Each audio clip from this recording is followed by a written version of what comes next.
सबसे पहले तो सर मैं हमारे जुलाना में हांसी जुलाना रेलवे फाटक है और उसके बारे में पहले भी अवगत कराया था। मैं आज भी आपको बताना चाहती हूँ कि वो 500 मीटर दूरी पे एक घर था, उसमें आग लग गई थी क्योंकि रेलवे फाटक बंद था और उसको खुलने में कई बार 1 घंटा आधा घंटा भी लग जाता है।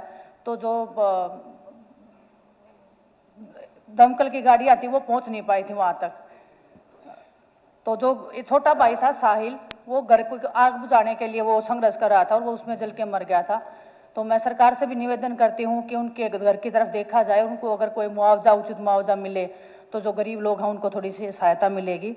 और मैं आपके माध्यम से बताना चाहती हूँ सर कि जो फाटक है उसके 50,000 प्रतिदिन जो वाहन है वो वहाँ से गुजरते हैं। तो अगर वहाँ पे पुल की व्यवस्था हो जाएगी तो आमजन को भी काफ़ी सुविधाएं हो जाएगी। और मैं भी, क्योंकि मैंने वहाँ से इलेक्शन लड़ा था, मेरे को भी जब मैं इलेक्शन के टाइम पे जब ट्रैवल करती थी कई बार आधा घंटा मेरे को वेट करना पड़ता था।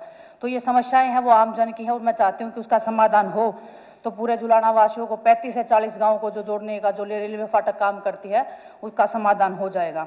दूसरा सर, पूरे हरियाणा में जल भराव की जो समस्या हुई थी लास्ट टाइम, उसके बारे में आपको अवगत कराना चाहती हूँ कि अभी भी कुछ गाँवों में पानी भरा हुआ है, हजारों एकड़ फसल आज भी डूबी हुई है।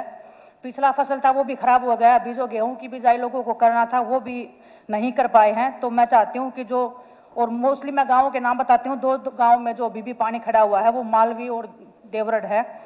तो मैं चाहती हूँ कि स्थायी ड्रेनेज बनवा के उसका पानी निकलवाने की आगे की जो व्यवस्था है वो करवाई जाए ताकि किसानों को समस्या ना हो, और जब भी जल भराव की समस्या आए तो उससे वो पानी को निकासी का उनको समाधान हो जाए। तीसरा सर, मैं बताना चाहता हूँ कि कुछ दिन पहले गढ़वाली खेड़ा के स्कूल में मैंने विजिट किया था। उसमें सर छोटे छोटे बच्चे थे, 4 से 5 साल, मुझे देख के भी रोना आ गया था। वो बच्चों के मैं पूछने लगी कि बेटा डर नहीं लगता है, तो बच्चे बताने लगे कि दीदी रात को ही यहाँ पे जो छत थी वो गिर गई थी, डर लगता है लेकिन क्या करें।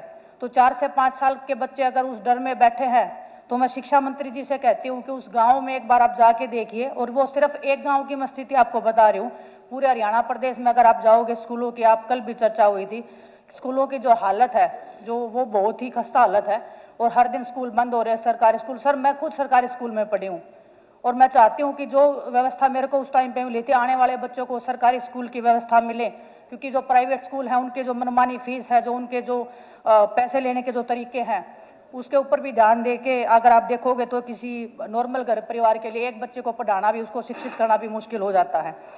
सर लास्ट का एक जुलाना शहर का है, मैंने मुख्यमंत्री जी को भी लिख के दिया था। जो जुलाना का जो मेन बाजार है उसमें 35 से 40 गांव वही अप्रोक्सीमेटली वो पूरे सीजन में आते हैं, लोग शॉपिंग करने के लिए जाते हैं। लेकिन जो जल भराव की समस्या है उसके कारण वो लोग शॉपिंग करने में या कोई भी सामान खरीदने में बहुत अव्यवस्थित महसूस करते हैं।